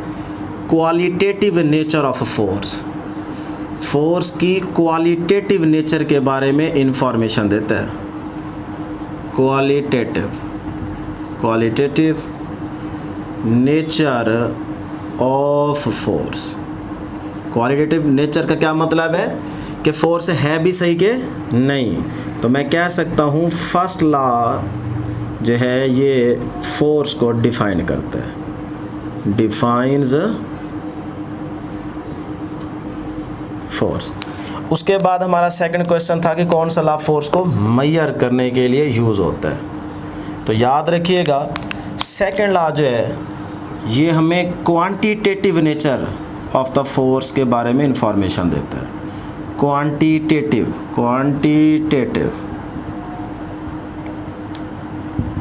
क्वांटिटेटिव नेचर ऑफ फोर्स, साथ साथ नोट करते जाए। अब क्वांटिटेटिव नेचर का क्या मतलब है कि मैग्नीट्यूड क्या होगी, ठीक है, फोर्स की मैग्नीट्यूड। तो इसका मतलब मैं कह सकता हूँ कि सेकंड लॉ जो है मेजर्स फोर्स को मेजर करने के लिए हम सेकंड लॉ का यूज़ करते हैं। और थर्ड लॉ हमारे पास क्या होता है, जब फोर्स पेयर्स की फॉर्म में एग्जिस्ट करे तो फिर हम थर्ड लॉ को यूज़ करते हैं। फोर्स एग्जिस्ट इन पेयर्स, ठीक है। याद रहे कि ये जो पेयर्स की फॉर्म में फोर्स एग्जिस्ट करेंगी, ये दोनों फोर्सेस एक दूसरे को कैंसिल नहीं करेंगी। तो मैं यहाँ पे लिख देता हूँ कि they do not cancel each other. ये दोनों फोर्सेस एक दूसरे को कैंसिल नहीं कर सकती। क्यों नहीं कर सकती, यहाँ पे इसकी रीज़न भी आप लिख लें। Because action and reaction never acts on the same body. ये आप यहाँ पे मेंशन कर लीजिएगा। Action and reaction never acts on the same body, on same body, ठीक है जी। कभी भी एक सेम बॉडी पे एक्शन और रिएक्शन एक्ट नहीं कर सकते। तो इसीलिए हमने कहा कि ये दोनों फोर्सेस जो हैं ये एक दूसरे से कैंसिल नहीं होंगी। अब फर्स्ट लॉ को याद रखिएगा, यहाँ से हम एमसीक्यूज पूछ सकते हैं कि फर्स्ट लॉ को हम लॉ ऑफ इनर्शिया का भी नाम देते हैं, लॉ ऑफ इनर्शिया का भी नाम देते हैं। अब इनर्शिया आप सारे बच्चों को पता है, ठीक है। क्या होता है इनर्शिया, ये बेसिकली एक बॉडी की वो प्रॉपर्टी होती है जो बॉडी को एक स्टेट पे मेंटेन रखती है, यानी कि बॉडी को अपनी स्टेट पे मेंटेन रखती है। या आप यूँ भी कह सकते हो कि इनर्शिया वो बला है जो बॉडी को अपनी प्रीवियस पोजीशन पे लाने पे मजबूर करती है, ठीक है जी। तो बहरहाल इसको हमने डिफ़ाइन भी किया हुआ है, उसको ज़्यादा डिस्कस नहीं करना, इसमें हमने एमसीक्यूज़ को ही यूज़ करना है। तो इनर्शिया जो है यहाँ पे याद रखिएगा, ये डिपेंड करता है मास पे। जो यहाँ पे इनर्शिया है ये डिपेंड करता है किस पे, मास पे। जिस बॉडी का मास जितना ज़्यादा होगा इनर्शिया उसका ज़्यादा होगा, जिस बॉडी का मास कम होगा उसका इनर्शिया भी कम होगा। और सेकंड लॉ जो हमारे पास है जिसमें हम फोर्स को मेजर करते हैं, इसमें फोर्स के दो रिलेशन याद रखिएगा, F = ma और दूसरा होता है rate of change of momentum, rate of change of momentum, ठीक है। फोर्स की डायरेक्शन क्या होगी, जो हमारे पास एक्सेलरेशन की डायरेक्शन होगी, या फिर आप जब p की जगह mv लिखेंगे तो जो आपके पास वेलोसिटी की डायरेक्शन है उसमें फोर्स की डायरेक्शन होगी। तो ये आपके पास क्या है जी, सेकंड लॉ। अब स्टूडेंट्स हम चलते हैं मोमेंटम की तरफ। इससे related first law, second law, third law से रिलेटेड अगर आप एमसीक्यूज़ करना चाहते हैं तो मैं चाहूँगा कि आप क्लास 11 चैप्टर नंबर 3 की प्लेलिस्ट में जाएं, वहाँ पे first law, second law, third law के टॉपिक्स को देखें। उसके साथ साथ हमने बहुत इंपॉर्टेंट एमसीक्यूज़ डिस्कस किए हुए हैं, तो उनको आप एक नज़र देख लेंगे तो आपको फ़ायदा हो जाएगा। अब स्टूडेंट्स हम बात करते हैं मोमेंटम की।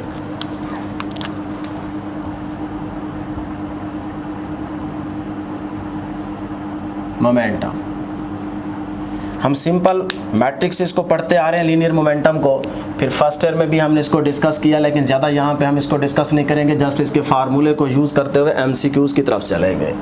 तो अगर थोड़ा सा इसको हम देखना चाहें तो मोमेंटम क्या होता है जी,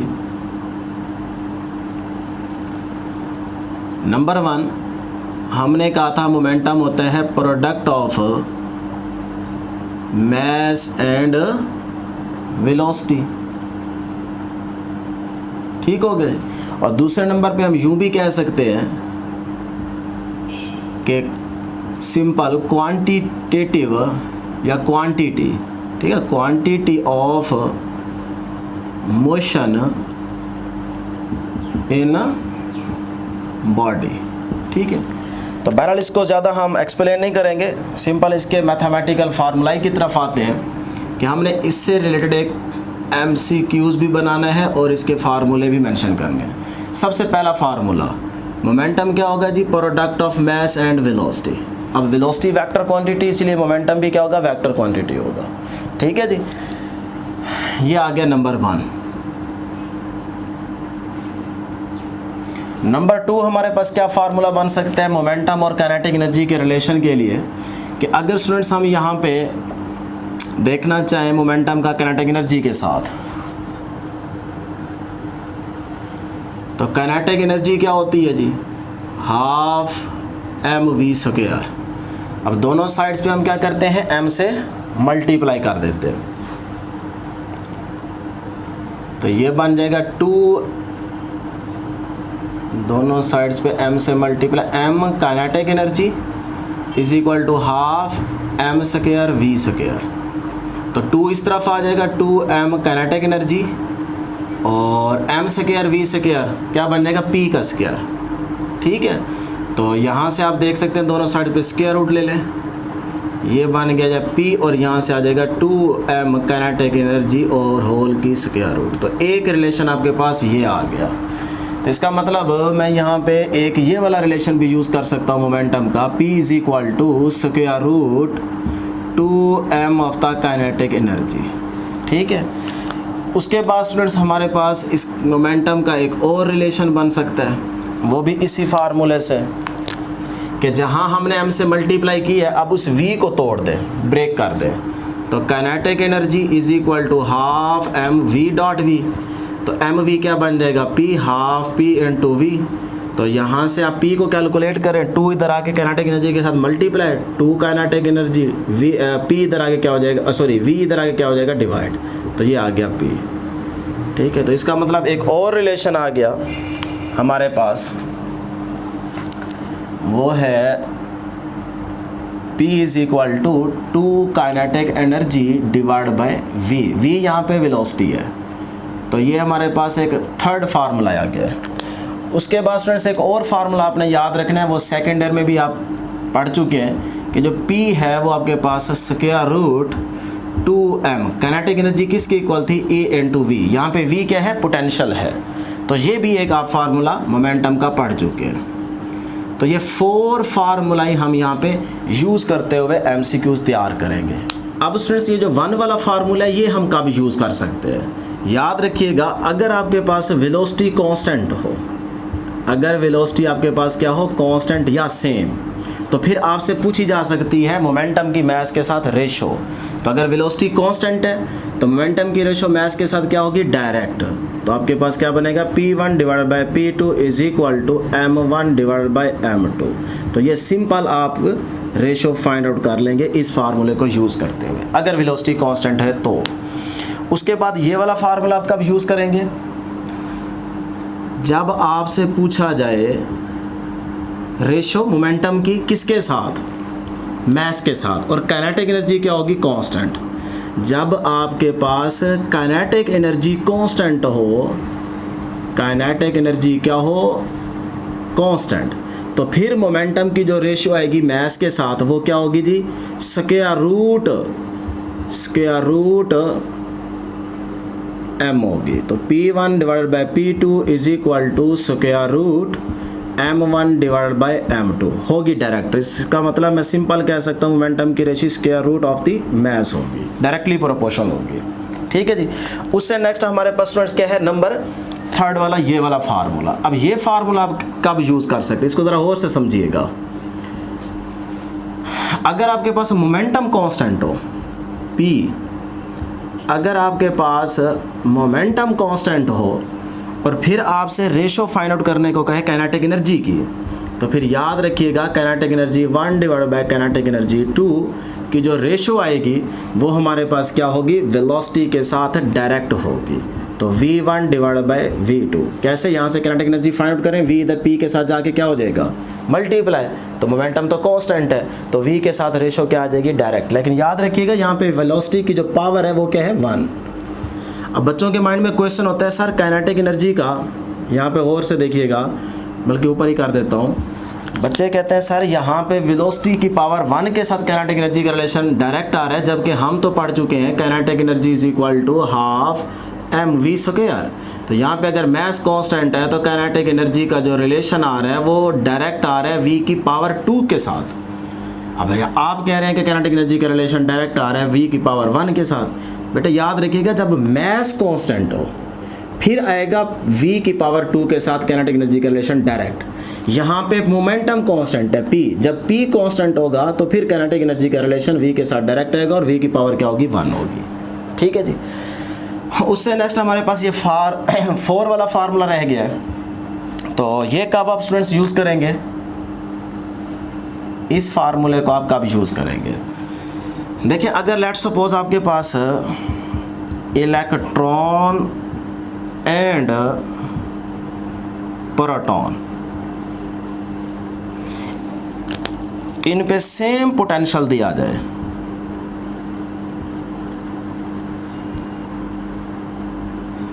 सेम पोटेंशियल, ठीक है, तो फिर आपके पास जो मास के साथ मोमेंटम की रेशियो आएगी वो क्या होगी, डायरेक्ट। अब ये पोटेंशियल है, चार्ज तो क्योंकि सेम ही रहेगा ना, इलेक्ट्रॉन का और प्रोटॉन का चार्ज सेम होगा, तो मास के साथ मोमेंटम का डायरेक्ट रिलेशन, लेकिन मास की स्क्वायर रूट, तो इसका मतलब E भी कैंसिल हो जाएगा, 2 भी कैंसिल हो जाएगा रेशियो में। तो P किसका, इलेक्ट्रॉन का डिवाइडेड बाय P प्रोटॉन का is equal to square root mass of electron divided by mass of proton. दोबारा सुन लें, V सेम होगा पोटेंशियल, चार्ज सेम है तो कैंसिल हो जाएगा दोनों का, 2 कांस्टेंट है दोनों में होगा तो वो भी कैंसिल हो जाएगा, तो मोमेंटम का मास के साथ डायरेक्ट रिलेशन होगा, लेकिन square root of the m, तो मैं कह सकता हूँ P directly proportional to square root of m। ठीक है जी। तो इस तरह से ये फार्मूले आपने MCQs में यूज़ करने हैं जब वो आपको प्रॉपर स्टेटमेंट देगा इन कंडीशंस पे। तो आपने इस तरह से कौन सा फार्मूला कब यूज़ करना है आपको याद रखना है। अब स्टूडेंट्स हम क्योंकि मोमेंटम की बात कर रहे हैं तो इसको आगे लेके चलते हैं कि मोमेंटम का हमारे पास यूनिट क्या होगा। याद रखिएगा ये बड़ा इंपॉर्टेंट MCQs है, पहले भी आ चुका है पेपर्स के अंदर। सबसे पहले एस यूनिट ऑफ मोमेंटम, ठीक है जी। एस यूनिट आपको सिंपल कहा गया हो SI यूनिट, तो फिर याद रखिएगा SI unit of the momentum क्या होता है, न्यूटन सेकेंड। ठीक है, अगर MCQs में कह दिया जाए कि SI base unit of momentum, base unit of momentum, इस बात को थोड़ा माइंड में बिठा लें, ये कहा जाए तो फिर याद रखिएगा इसका यूनिट होगा kg मीटर पर सेकेंड, ये यूनिट होगा। ठीक है जी। सिंपल SI यूनिट कहे तो Newton second, SI base unit कहे तो फिर kg मीटर पर सेकेंड। और यहाँ से एक और MCQ याद रखिएगा कि यही यूनिट आपके इम्पल्स के भी होते हैं, इम्पल्स का यूनिट भी तो न्यूटन सेकेंड की इक्वल होता है ना। तो मैं कह सकता हूँ ये जो यूनिट है सेम एज ऑफ इम्पल्स। ठीक है जी।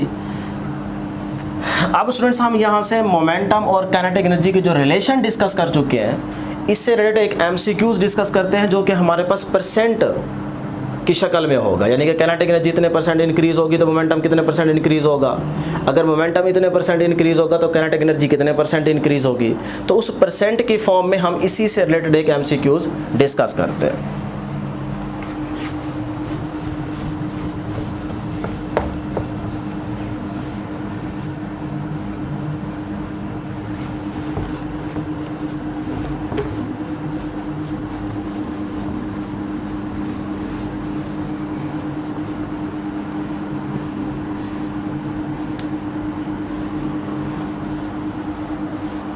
अगर स्टूडेंट्स आपसे कह दिया जाए, क्वेश्चन समझ लें MCQs कि इफ़ 400%, बल्कि इसकी स्टेटमेंट यूँ बनाते हैं, पहले काइनेटिक एनर्जी को लेते हैं। If kinetic energy of the या अ बॉडी इंक्रीज ऑफ 400%, यानी कि अगर किसी बॉडी में काइनेटिक एनर्जी 400% इंक्रीज हो रही है तो आपने बताना है कि मोमेंटम में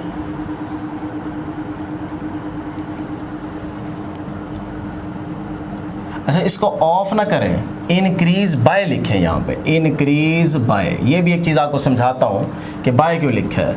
अच्छा, मोमेंटम विल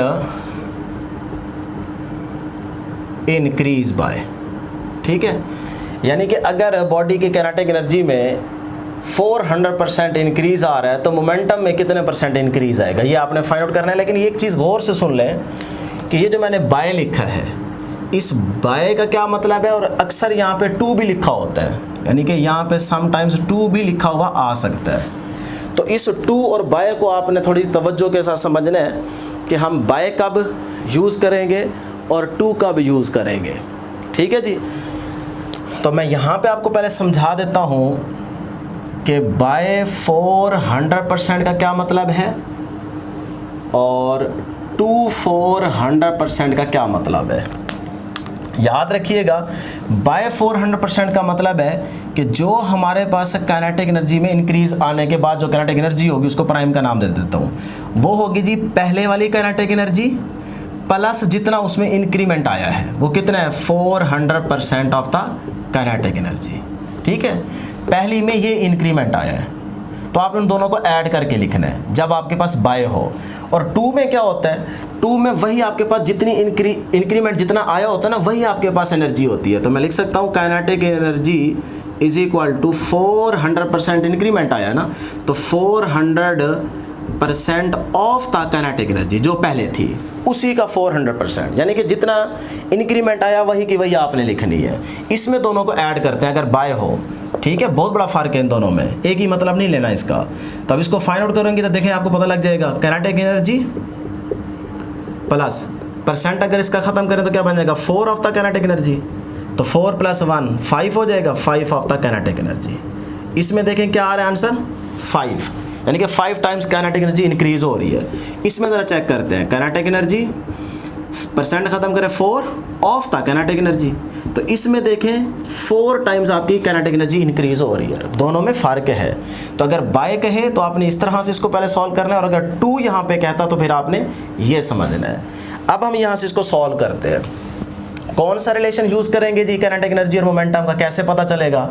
देखिए एक चीज़ इसमें याद रखें, अब हमें ये नहीं कहा गया कि मोमेंटम कांस्टेंट है, ना ही ये कहा गया कि काइनेटिक एनर्जी कांस्टेंट है। अब आपको कैसे पता चलेगा कि कौन सा रिलेशन यूज़ करना है। अभी हमने 4 रिलेशन यहाँ पे डिस्कस किए हैं, तो आपने याद रखना है, इतनी बात आपको पता है कि जब बॉडी मूव कर रहा होगा तो उसका मैस जो होगा, बॉडी का मैस, वो क्या रहेगा कांस्टेंट। मैस तो कांस्टेंट होगा ना, तो इसका मतलब जब मैस कांस्टेंट हो तो आप ये वाला रिलेशन यूज़ कर सकते हैं कि P is equal to 2m into kinetic energy whole की स्क्वायर रूट।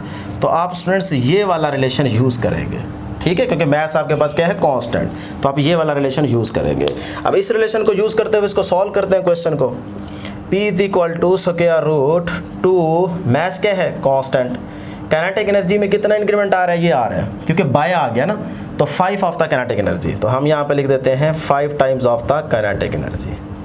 अब √5 को बाहर निकाल लें, इसको यहाँ पे कर देता हूँ कि P इज इक्वल टू 5 की स्क्वायर रूट बाहर dot square root 2m kinetic energy, ऐसे लिख सकते हैं ना, ठीक हो गया जी, अलग अलग कर दिए।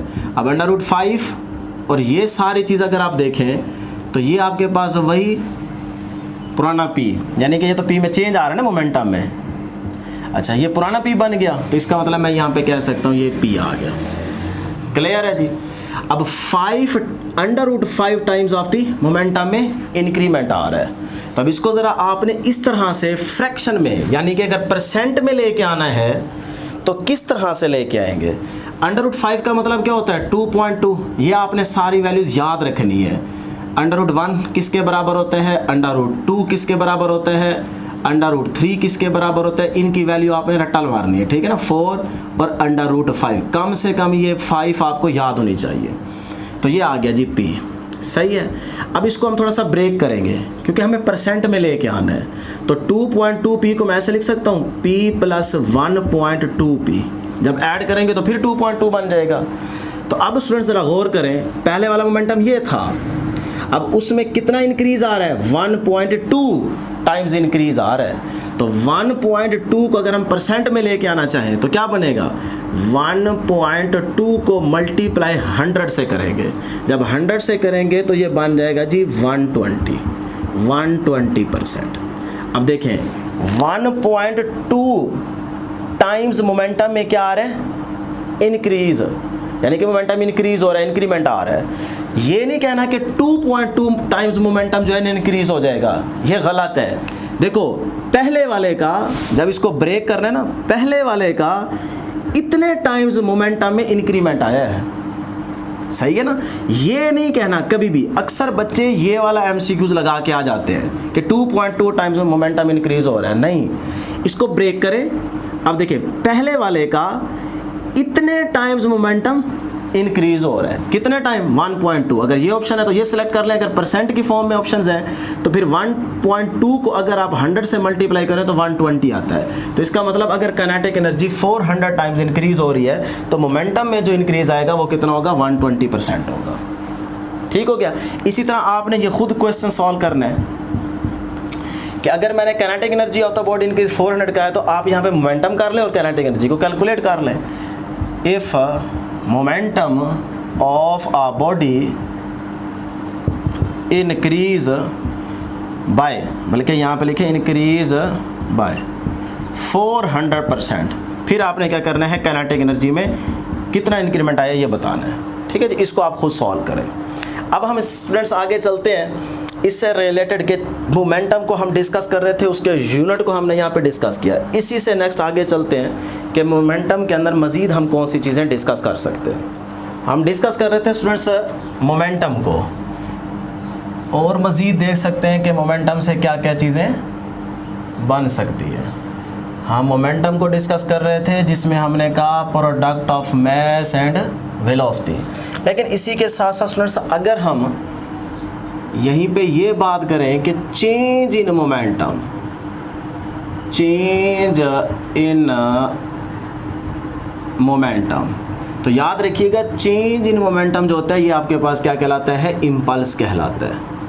अब इम्पल्स हमारा टॉपिक नहीं है, लेकिन हमने ये याद रखना है कि मोमेंटम में जो चेंज आता है वो हमारा इम्पल्स कहलाता है, यानी कि इम्पल्स को आई से डिनोट करते हैं और ये क्या होता है, चेंज इन मोमेंटम।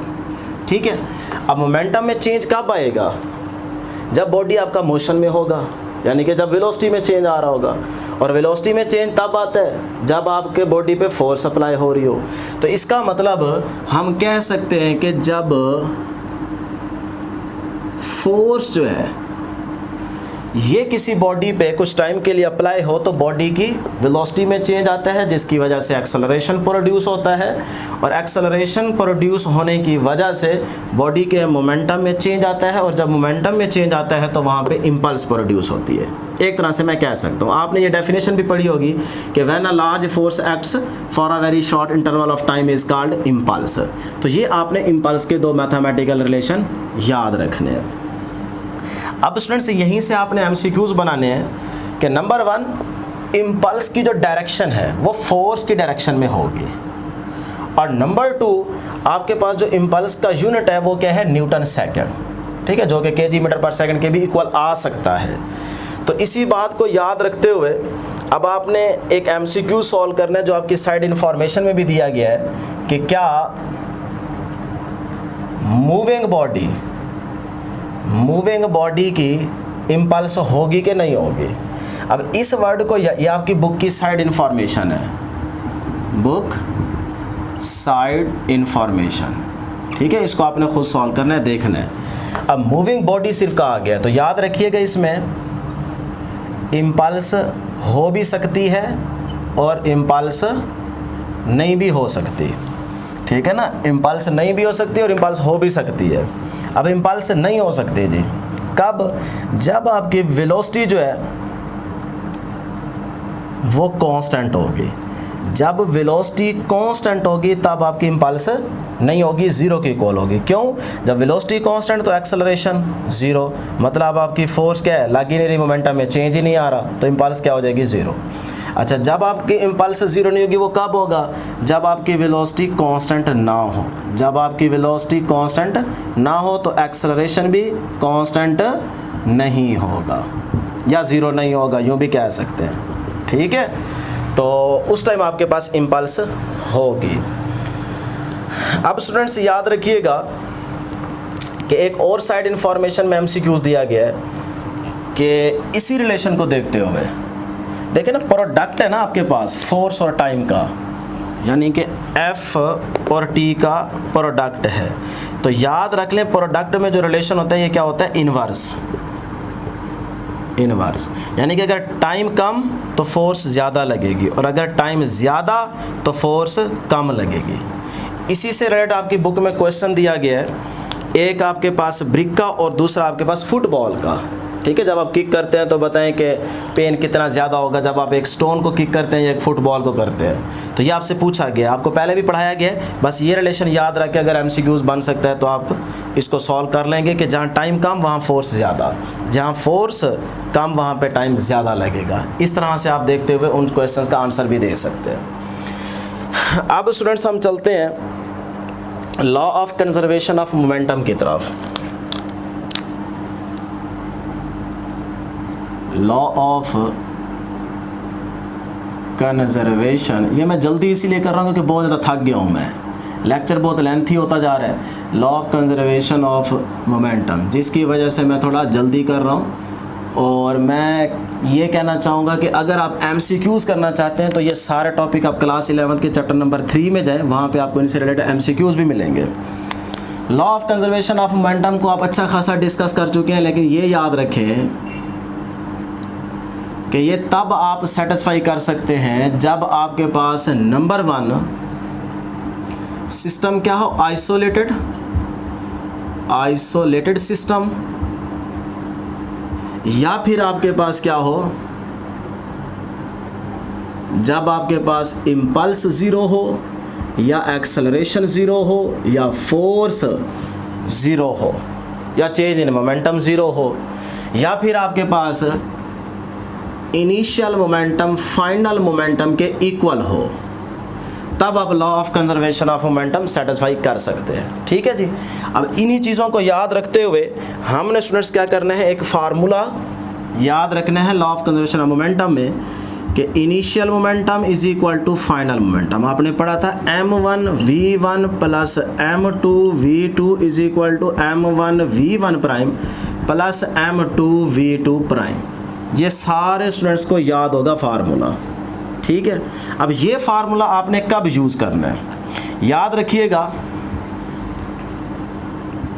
जब आपके पास इनिशियल मोमेंटम ज़ीरो के इक्वल ना हो, जब आपके पास इनिशियल मोमेंटम ज़ीरो के इक्वल ना हो तब आप ये वाला फार्मूला यूज़ कर सकते हैं। लेट्स सपोज वो आपसे एमसीक्यूज़ में कह सकता है कि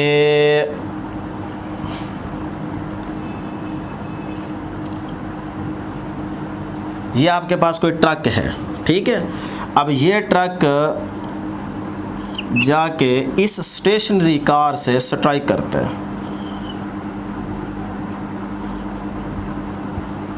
ठीक है, अब जब जाहिर सी बात है मोशन में है ना, यानी कि मूव करता हुआ जा रहा है, तो इसका मतलब इसका इनिशियल मोमेंटम तो ज़ीरो नहीं होगा। अब जब जाके इससे हिट करेगा तो लेट कर लें कि कुछ टाइम के लिए ये ट्रक इस कार को अटैच करते हुए साथ आगे ले जाता है, तो इसका मतलब जब साथ आगे लेके जाएगा तो वेलोसिटी क्या होगी? कॉमन दोनों की। तो वो कॉमन वेलोसिटी आपको फाइंड आउट करने को अगर कहे तो फिर आप ये वाला फार्मूला यूज़ करके फाइंड आउट कर सकते हैं। देखिए ना, इनिशियल मोमेंटम ज़ीरो ही नहीं है, तो इस तरह की सिचुएशन में आप कॉमन वेलोसिटी को फाइंड आउट करने के लिए ये रिलेशन यूज़ कर सकते हैं। ठीक है, कॉमन वेलोसिटी क्या हो जाएगी? v1 प्राइम भी क्या हो जाएगा? v प्राइम, और v2 प्राइम भी क्या हो जाएगा? v। तो यहाँ से वही ये भी v प्राइम हो जाएगा, ये भी v प्राइम हो जाएगा, यही v प्राइम आपके पास कॉमन वेलोसिटी है, तो इसको आप फाइंड आउट कर लें, बाकी चीज़ें आपको वो गिवन होंगी। ठीक है जी। अब ये बात भी याद रखें कि अगर आपके पास इनिशियल मोमेंटम ज़ीरो ना हो, मतलब ज़ीरो हो, सॉरी, इनिशियल मोमेंटम ज़ीरो ना हो तो हो गया ना, इनिशियल मोमेंटम अगर ज़ीरो हो फिर आपने कौन सा केस डिस्कस करना है? इसमें आप एग्जांपल ले सकते हैं जी, जैसे हमारे पास बैलून है, रॉकेट प्रोपल्जन है,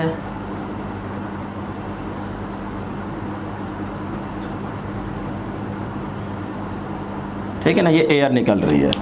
बैलून की एग्जांपल ले सकते हैं, जैसे जैसे बैलून आगे जाएगा यहाँ से एयर पीछे की तरफ निकलेगी और बैलून जाएगा जी आगे, ठीक है। तो एक्शन रिएक्शन हो रहा है। तो इसमें देखिए इनिशियल मोमेंटम क्या है, 0। तो फिर आपके पास यहाँ पे कौन सा रिलेशन यूज़ करेंगे अगर आप एयर की वेलोसिटी फाइंड आउट करना चाहते हैं? तो ये सारी चीज़ क्या हो जाएगी, 0। तो 0 is equal to m1 v1 prime plus m2 v2 prime, ठीक है।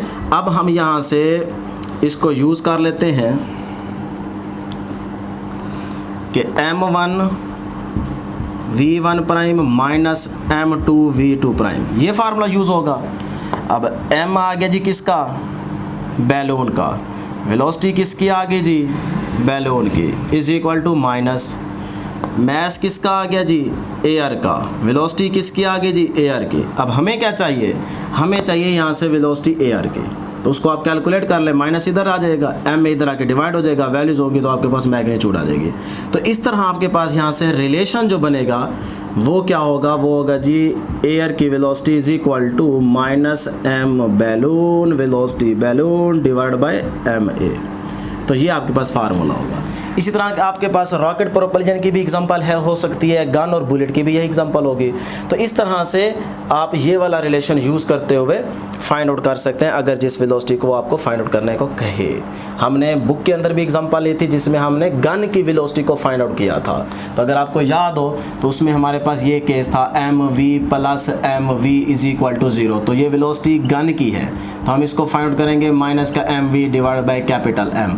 ये इससे रिलेटेड हमने MCQs भी किए थे। ये हमारे टॉपिक नहीं है इसीलिए हम यहाँ पे डिस्कस नहीं कर रहे।